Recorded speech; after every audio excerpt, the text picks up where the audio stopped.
question about your mixes, I think you should absolutely post your mixes, but I think you should also think about the brand that you want to put out there. And I think it's about being intentional with some of this because it's very easy to just do a lot of work and then feel like you're running in place, especially these days, because there's so much noise that's out here. You work on a mix, you'll post it up, and it's crickets and like three people have listened to it. And it's tough because yes, at one point, like, are you putting up the mixes, for other people? You could fool yourself and say that you're just putting this out for yourself, but you're not. The whole reason why you'd even put something out into the world is because you want other people to hear it. You want other people to be inspired by it.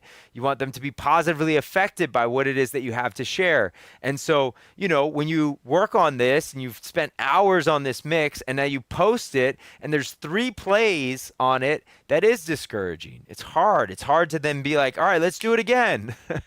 But the reality is that you do need to be like, let's do it again. But I think even more than that is it's about being able to set intention before that and starting to build a larger framework than just the mixes. So what I would encourage you to do is I would encourage you, if you're trying to get back into this, there's a couple of things. And we're just getting out of, I did a whole live training over the last 3 nights. But I'm going to share this with you because you're here and you're live with me right now. So this is some of the things that I feel like are really important. You need to define your focus. Like, what is your focus as a DJ? What is the center of the bullseye for you? Because you cannot play everything for everybody. That just does not exist. I mean, you could, but again, you'd be spinning yourself in a circle in doing that. So define your focus. I shared a little bit earlier, like, my nightmare right now would be getting a club gig for a bunch of 20-something-year-olds that are just standing there with their phones and not really dancing. And like, like that would be my nightmare. Like, I don't want to DJ there. Like, you couldn't pay me enough money. Well, maybe you could. Like, if you paid me a lot of money, like, I'd maybe do it, but I wouldn't be happy doing it. I'd, whatever. I'd take the check maybe. It'd need to be a lot of money because my time is more valuable. Right? My time is valuable today. So you need to define your focus area. For me, I love being able to play for an audience that's around my age. People that remember some of these songs, people that remember 90s music and were, dancing to that music. People that also like, the newer sounds that are out here too and remixes and things like that. So to me, that is important. I've got to define like my focus area. For me also nowadays, I like playing events that also cater to, a family friendly type of audience, so sort of larger public scale, family friendly type of audiences. So, if somebody's doing a big like family friendly festival in the middle of our town square and there's 6,000 people for that, like that's my type of gig. That is my type of gig, to be able to mix and play feel-good music for multiple generations and see parents dancing with kids and the whole thing. Like, I love that. I love that.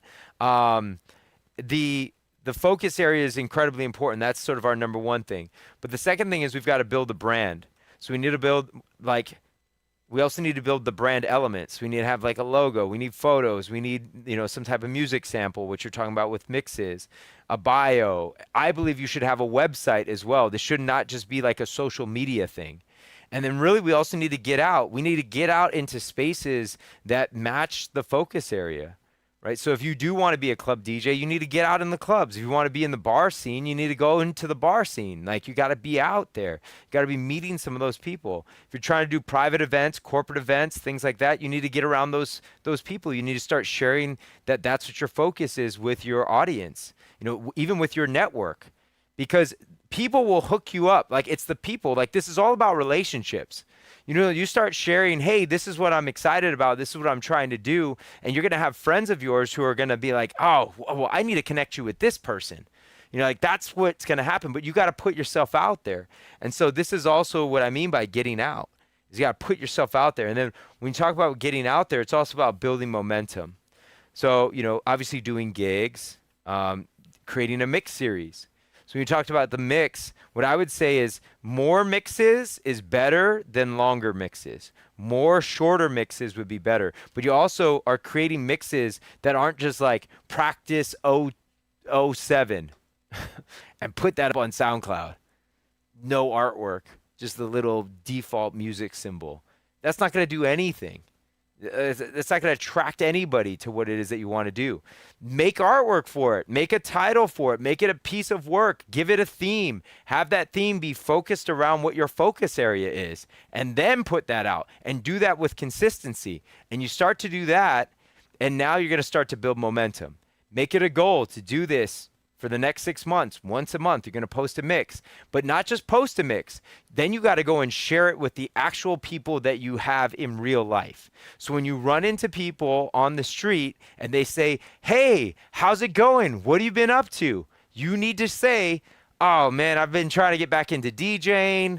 Oh yeah, I remember you were DJing back in the day. Yeah. No, man, I took some time off, raising a family and whatnot, but I'm back. I'm back, and I started to put together some mixes. I've actually got this new mix series. I don't know if you're into like 90s R&B. Oh my gosh, I love 90s R&B. Oh, I got to send you my mix then. Wait, let me make sure your number's still the same. Is this your number still? Okay, great. Your email, is this, do you check your email? Okay. All right, great. I'm going to add you to the mail list, but I need you to listen to it. And I need you to tell me what you really think about it. And if you love it, share it with your friends, because I'm really trying to get out there and do that.